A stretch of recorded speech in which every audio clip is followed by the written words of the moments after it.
What's on your radar, Ryan? So Jessica Garland gate came and went pretty quickly. If you missed it, news broke earlier this week that Supreme Court Justice Elena Kagan had hired Merrick Garland's daughter to be a clerk. But the Garland family just can't seem to find its way inside that building. And the court clarified that she had been offered the job last summer before Biden's election, and she wouldn't begin serving until her pop was no longer Attorney General. Frankly, that's a good thing if it rushes Garland out the door. Eric Holder stuck around for 6 years, coddling white-collar criminals the whole time, before heading back to the corner office at the corporate law firm Covington and Burling that had been waiting for him. If Jessica's clerkship is on hold until Garland leaves office, it's hard to see him staying for 6 years. There doesn't seem to be any evidence that Garland pulled any particular strings to get her that clerkship, and that's not how these things work anyway. But for the people outraged at the situation, there's been a much more glaring game of nepotism going on at the White House, with Joe Biden's longtime friend Steve Ricchetti at the center of it. Ricchetti is a longtime corporate lobbyist, and even as chairman of the Biden campaign, he continued helping corporate clients. He now holds the title of counselor to the president. He was previously floated as a chief of staff and is considered to be a potential future chief of staff when Ron Klain leaves. He's now leading the infrastructure negotiations. All of this has been very good for Jeff Ricchetti, Steve's brother and former lobbying partner, who has seen a boom in his business since Biden became president. It's also been good for Shannon Ricchetti, who graduated from college in 2016 and is now Deputy Associate Director of the Office of the White House Social Secretary. And it's been good for Daniel Ricchetti. He served for 7 years on the staff of the Senate Foreign Relations Committee, where Biden was previously chairman, and is now Undersecretary of State for Arms Control and International Security. It's been best of all, perhaps, for J.J. Ricchetti. J.J. graduated college in 2020 and now has a job with the administration. Now, there's no evidence J.J.'s dad had any involvement directly in the hire or the hire of his other 2 children, but again, that's not how this typically works. What we can say for sure is that if Biden wants to avoid the petty scandals that helped undo the Clinton administration and that Obama largely managed to avoid, naming Ricchetti chief of staff in the future certainly won't help. So, Emily, 3 children in the administration is, I don't know if that's a record, but it's got to be close to it. If anybody has topped that, I'd like to know. No, he's doing pretty well. It's not a bad ratio, but this is a good example. It's like a great window into how party politics work. And I guess my question for you, I think there's a good answer. I'm curious as to what your answer is on this, but like, how does this affect politics? Like, how does this affect the way that policy happens and that politics happen when you have what I guess a lot of people would call nepotism, or you just have basically 3 children of one hyper-connected establishment avatar in the administration? That's just one example. This is something that happens on a wide scale. How do you think that actually affects what happens? Right. I mean, in 100 years, we went from this kind of carbon copy of an aristocracy where you had American elites making sure that they passed their privileges down through Harvard from one generation to the next, and then from there they would move into the law offices, into the CIA, into the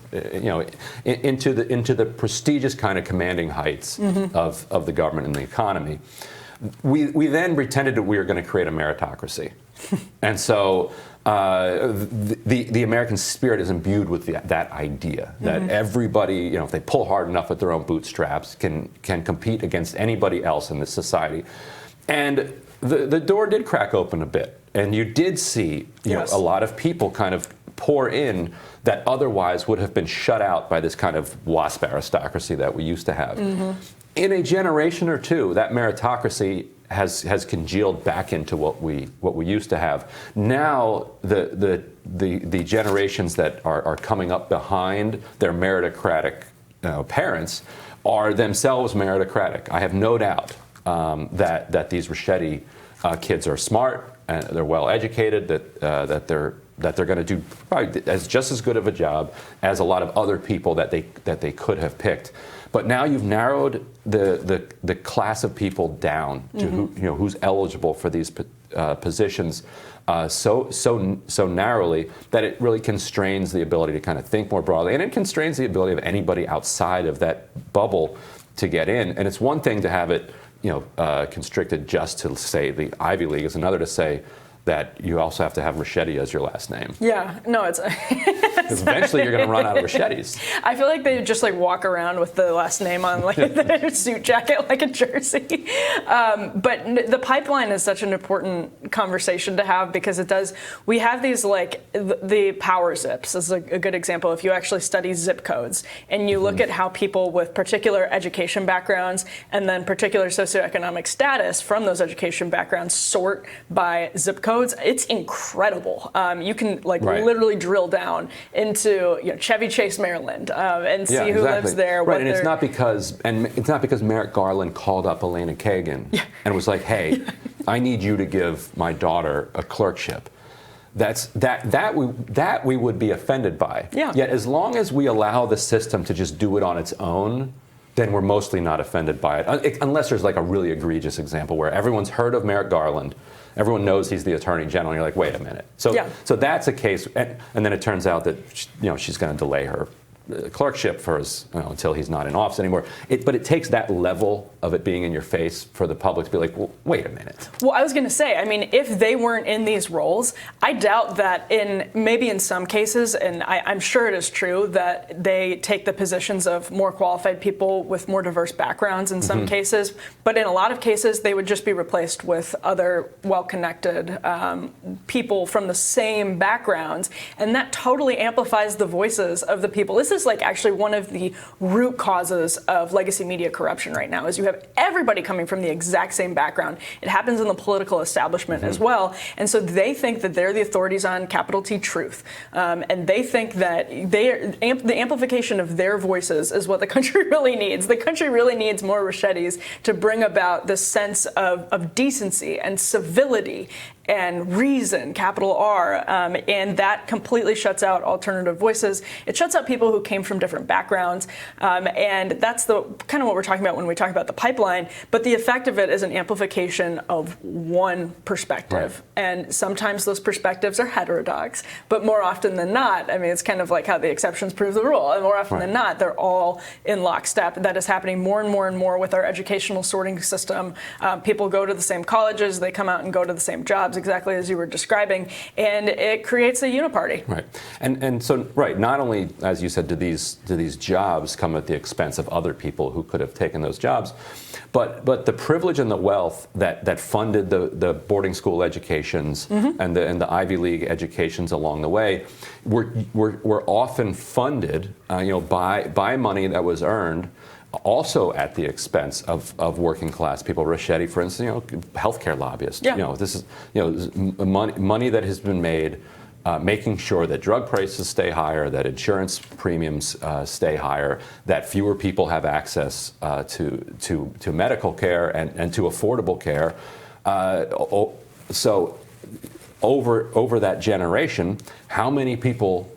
How many people did that cost? How much money did it take out of people's pockets to put into his pockets so that he could then fund, the educational lifestyle of the next generation of elites who then get the jobs? Yeah, and the one easy way to explain it is that there's a reason the legacy media and the political establishment is sort of hostile to a lot of populist economic issues on the far left and just populist economic issues in general, and then is also hostile to cultural populism. Is also hostile. Is also like very pro political correctness and very pro all of these different cultural issues. They're very pro cancel culture. In fact, they basically created it and fueled it. And so there's a reason those two things are true. It's because that's what the ruling class believes in on both sides. Like they just believe in, some people say like fiscal conservatism and social liberalism.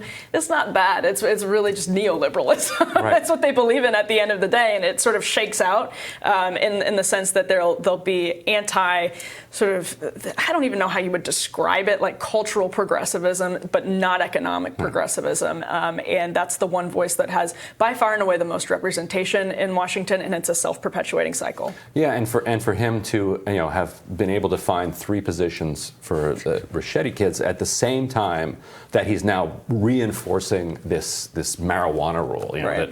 that in an opaque and unpredictable way. The White House has said that there have been people who, as a result of background checks and related to this you can't smoke marijuana at any point in your life kind of policy, have had jobs that were rescinded. Right. Say what you want about the Obama administration politically and ideologically, and I have tons of criticisms to make there. It was a very well run White House. It was just in terms of like a managerial efficiency. Yeah. Well done. The person that gets the most credit for that, Alyssa Mastromonaco, Deputy White House Chief of Staff, she's very public that she's that weed has helped her with her mental health and with has probably contributed to her efficiency. She's publicly criticized the Biden administration for this policy that it has, and has said, well, it looks like I'm never. She said, well, it looks like I'm never working in the public sector again, which is just absurd. That those are the kinds of people you're going to keep out, but not the children of the people that are working in your administration. It is absurd. The standards are incredible, but it's nothing new under the sun, I guess. Coming up, Team Rising is in the virtual house. That's coming right up when we get back.